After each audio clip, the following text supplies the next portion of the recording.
do a bit more traditional Explore the Weekend stuff with a castle.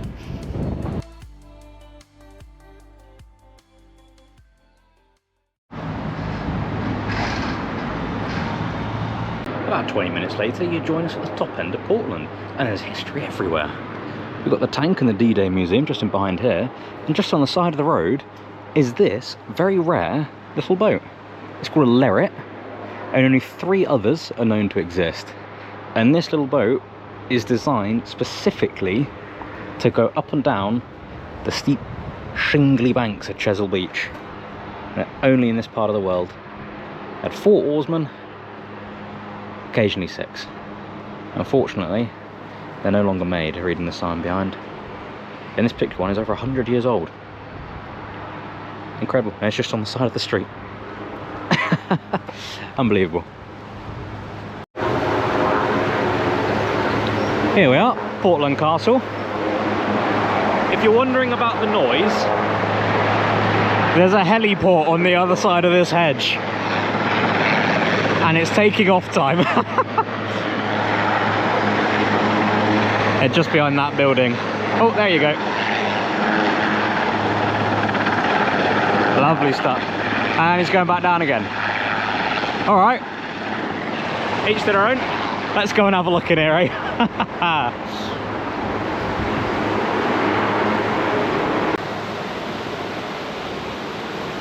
This is why Portland Castle is so important. Look at that view, covering the entrance into Weymouth. Really powerful position. No particular order to do this, apparently. You sort of go around at your leisure. Just gonna peek around the corner here at this little cannon. See the views that it offered for defence. And we've just been informed as well, there's fresh Dorset apple cake in the tea room.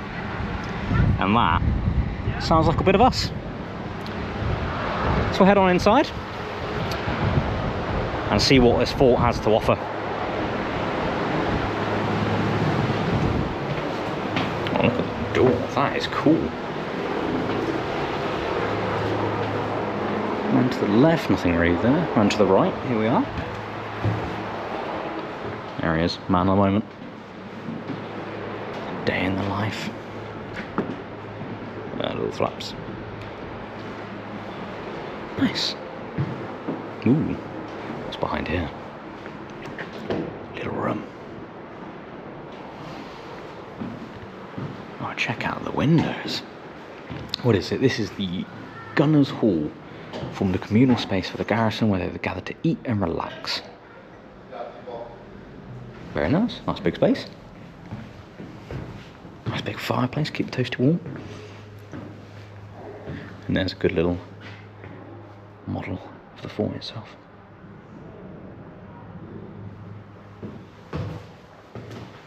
I'm actually going to sneak in under here. Mind your head, it is low. What's this one? Defending Portland, Tudor strategy. Artillery fort with heavy guns to defend against attacks and landings from the sea. There are a chain of these forts all along the coast.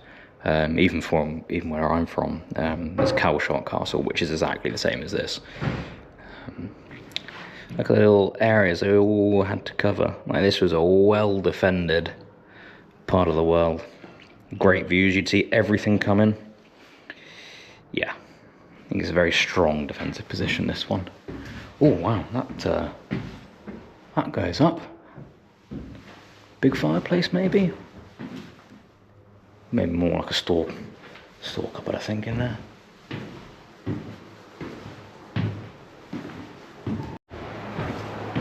Wander down the corridor into the kitchen. Oh, that's a healthy spread. Pies. To be fair, it beats the balanced diet that we saw in Yarmouth Castle. The guy had his pork pie and his parsnip. All nice little beakers and pots up there. Bit of salted fish. Dread to think what that is. Beef, I think. Nice. Oh, look at the candelabra. Huge windows. The cheese. I'm afraid, my love, that won't fit in the car, so no. We'll have to leave it behind. I think it's real light though, which is even more so. I mean, where there's a will, there's a way. This is a nice big space. Ah, here's a proper sort of Tudor oven.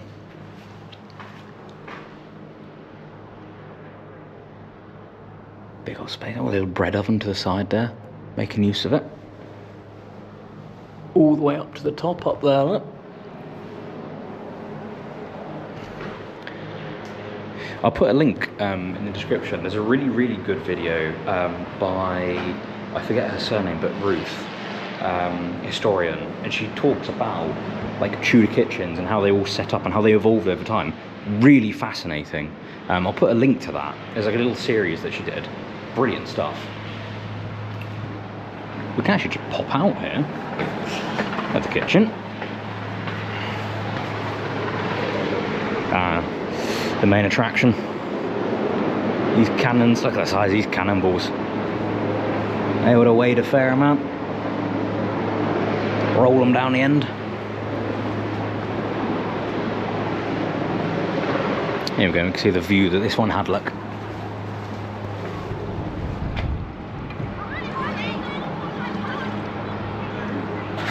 Although all they're going to shoot right now is some kayakers. Not sure that would go down very well.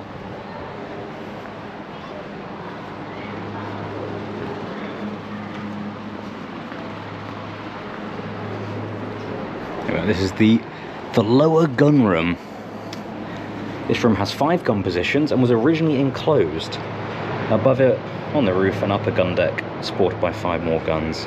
So it would have had like a little platform, I suppose. Portland Castle could fire its guns in the harbour at a horizontal arc of 160 degrees, each gun having an arc of 60, so overlapping. So a really dangerous volley of fire when they're let loose.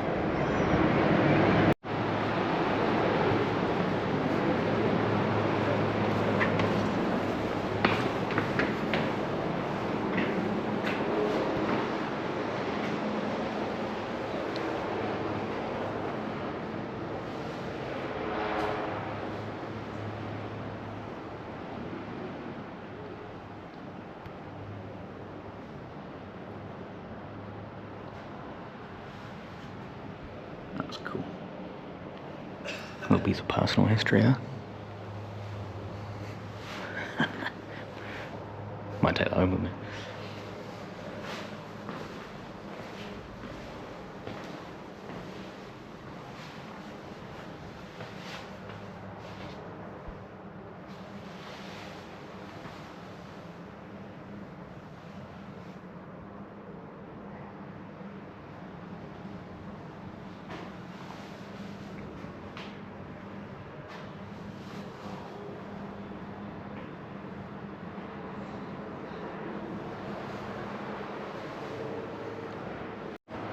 It is just a circular ring, so that was the kitchen through there that led us out back into that room. But there is some steps to go up. Here we are.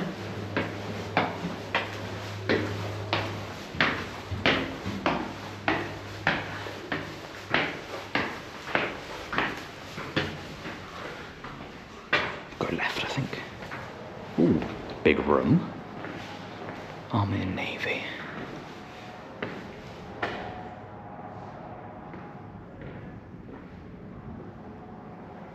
That's a very cool painting. Second World War. Again, these huge windows. I wonder if these had cannons in them, maybe. That one would have looked back into the courtyard, where we've got the gardens down there.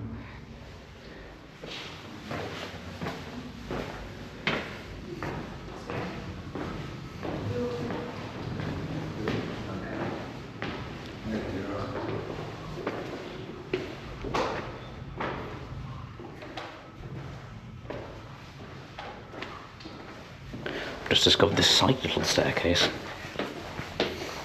Oh, it smells a bit musty in here, actually. Oh. Where did you used to go? What's up here? Oh, look, there's a door. Interesting, okay. I don't think this is the original level anymore. I think this used to go up and then along. They've just blocked it off. Peculiar. Blimey. Is that the original pieces? They're exquisite. Look at that lion. Even the little flakes, little flowery flecks. That's very pretty. And there was the full original.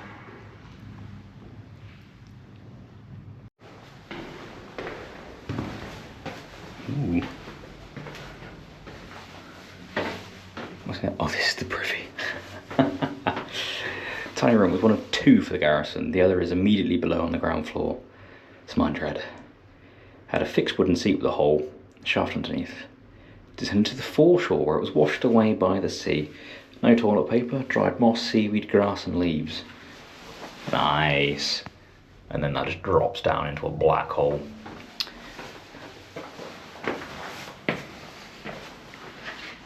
Don't let your child fall down. And up we go onto the balcony. It's upper gun deck. Weird. Bloody fantastic view.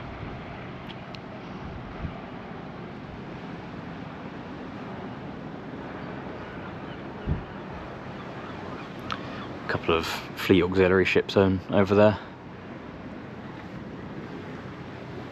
And in fact, this building just opposite is where we're staying. That is Crabber's Wharf. That is our hotel. And we're very nice and comfortable in there. Very impressed by that. We sort of booked it quite last minute. It was one of the few places that was left. Actually, we're having a grand old time in there. There's a nice gap to look through. Blimey.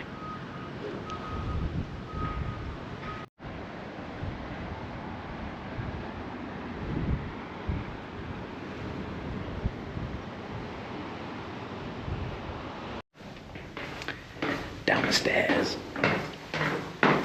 It's a nice little garden we can go and look at for a second.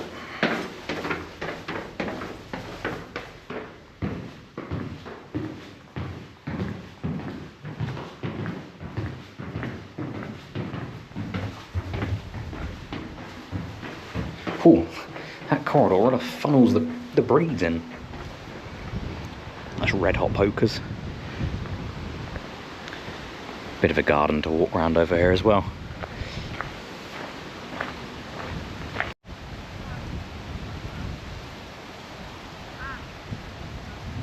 Unfortunately, my shadow is going to block this a bit.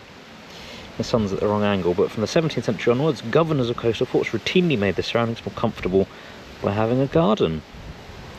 And this present garden was completed in 2003 to continue the long-standing tradition. There's actually a little bridge we can go up and over here. Some more cannons aimed at the kayakers, just getting ready to depart.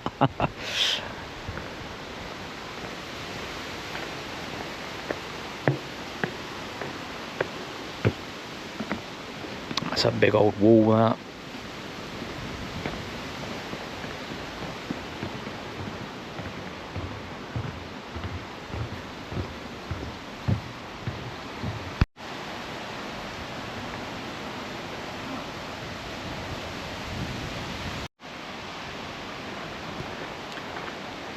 Unfortunately, there's not actually much on show right now in the garden, but I do like this little sort of sentry nook in the outer wall. Just from to tuck in if it was raining. We'll just pop in through this little cut through. Head back on inside. Let's go find this tea room. Naturally, just as I go to start this, the helicopter starts up in the background. We've got a slice of beautiful Dorset apple cake, pot of Earl Grey, and an absolute wodge of carrot cake. We are well away. We've got a nice view of the fort. We're in the sun. We're loving life right now.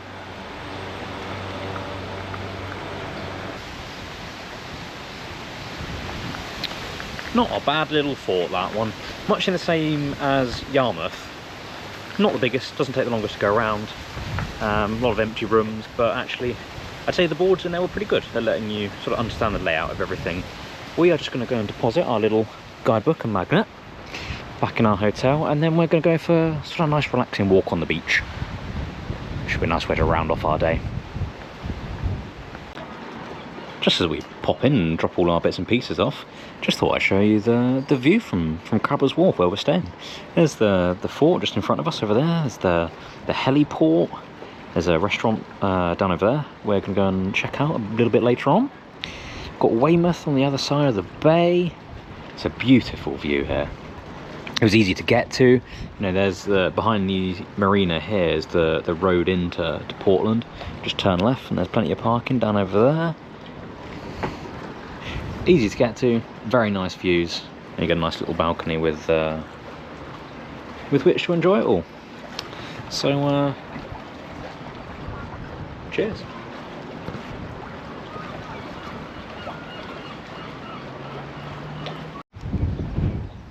Just on the other side of the fort on the coastal path. Just a view back at our accommodation over on that side. And the fort just there. Of all things, that is a prison on top of the hill up there. And then the coastal path just round this side.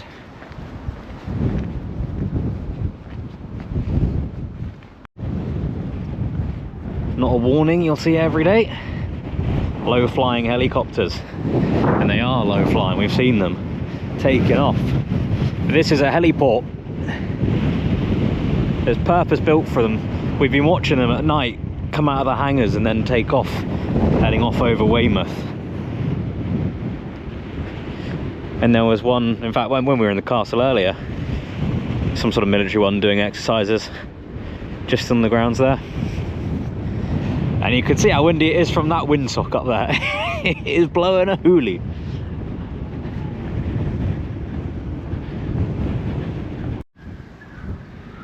Just a bit of an oddity. This big old log. Recovered by Dorset Police Marine Section, 15 miles southeast of Portland Bill. And then towed to safety. That is a big old timber. I wonder where that even came from.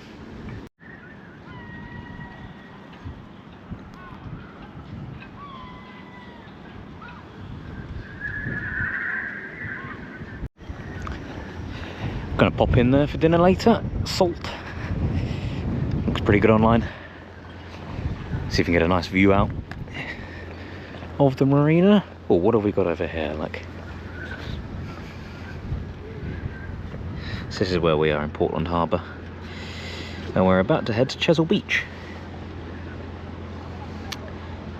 It's quite a cool map. Seaweed meadows, sandy plain. Quite sounds like a Subnautica map. It just shows you how treacherous it is down here as well. Oh, we get hermit crabs here as well. It's a cool painting. Oh, look all the layers, look. Shipwrecks, mussel beds. Nice.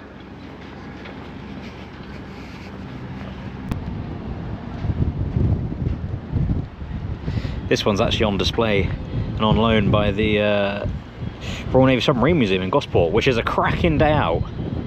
And they've got Explosion next door as well, like Museum of Naval Power. They're really good days out there. If you want, you can go and buy yourself a boat in there in Premier. This chap's having his moved. Keep your boat parked up out of the water. Great success. Just round about. Little helicopter from HMS Osprey over there. Someone's finding a new home as we walk around here.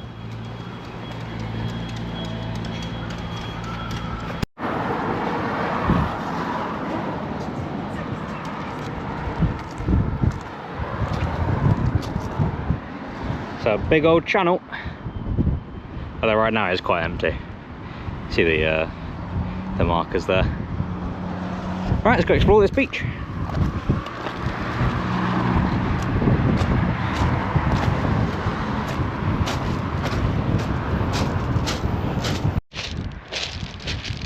Just pause here and have a look along the length of the beach. Just the height of this is extraordinary. So Chesil Beach at its highest is about 15 meters, and at its widest is about 200 meters and is all just pebbles. In fact, the name Chesil comes from the Old English Chesil, which just means gravel or sort of like shingle. And it is 18 miles long. And it's bloody windy. Wow!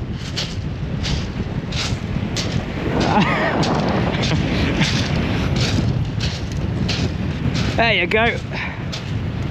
Chesil Beach. That's where we were this morning. Down over there. I barely want to take my hand off my hat before it blows away. There's very impressive cliffs. And looking down that way is Abbotsbury, which is, so I used to go fishing as a kid. And I think it's regularly voted in like top views of England as you look back along the beach towards Portland Bill. I'm not even sure you can hear me, so we're going to go back on the other side. I'm being pushed. This is hilarious. Just fighting away over there.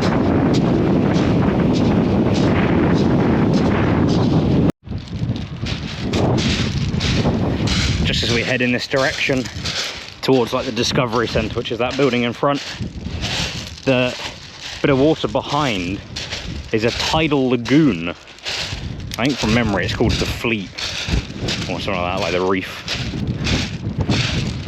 But I'm not actually sure you can swim there. I think the current's quite strong, so it's not advised.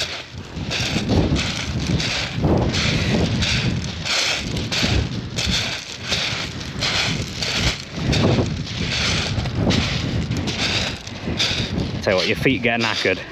18 miles of this. It's not the easiest to walk on.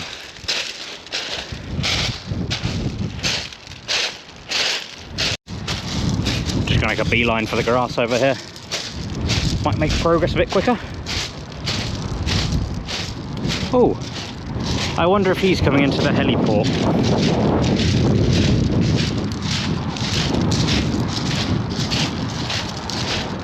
Got to mind all these kite surfers, mind.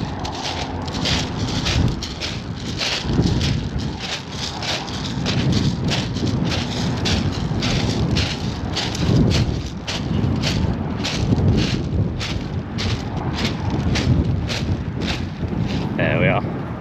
Progress should be much quicker. Yeah, he's definitely coming into land. He'll loop round the front here and then get parked up.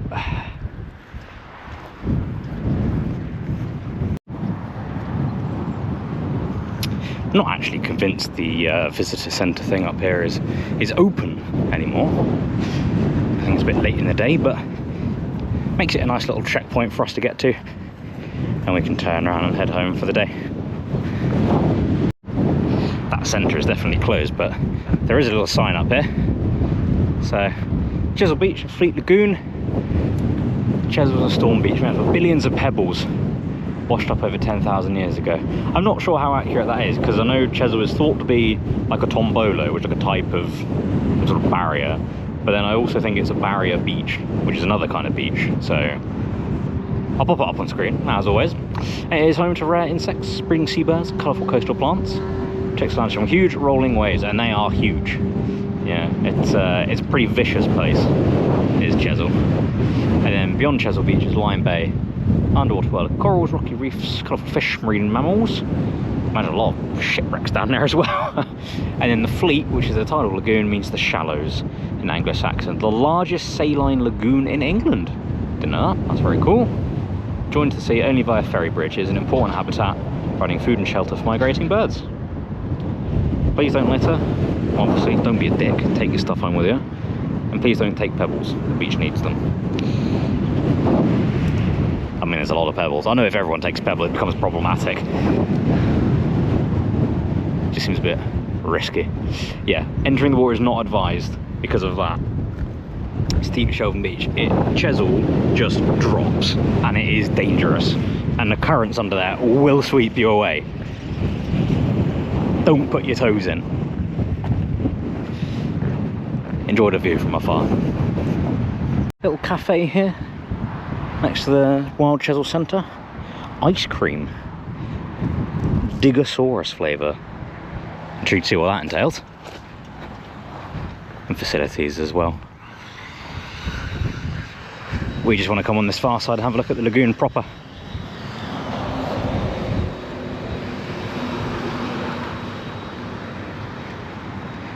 So at the minute it looks like it's going out, I would suggest. Here we are, Ferry Bridge Sand Flats.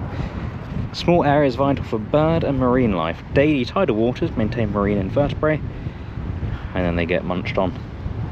Hundreds of geese land here. Okay, interesting.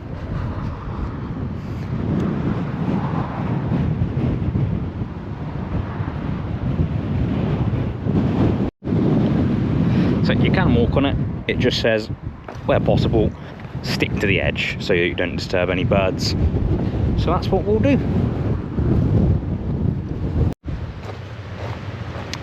I think this is about as far as we can get today. Takes us right up to the edge of the lagoon in its current state. I think it's going out right now, the tide.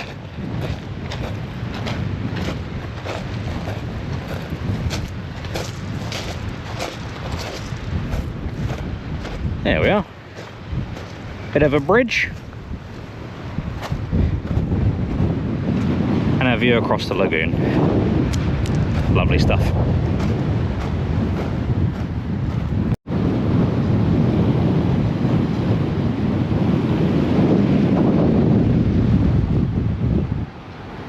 And out you go into the harbour, where there's amazing cliffs on the other side.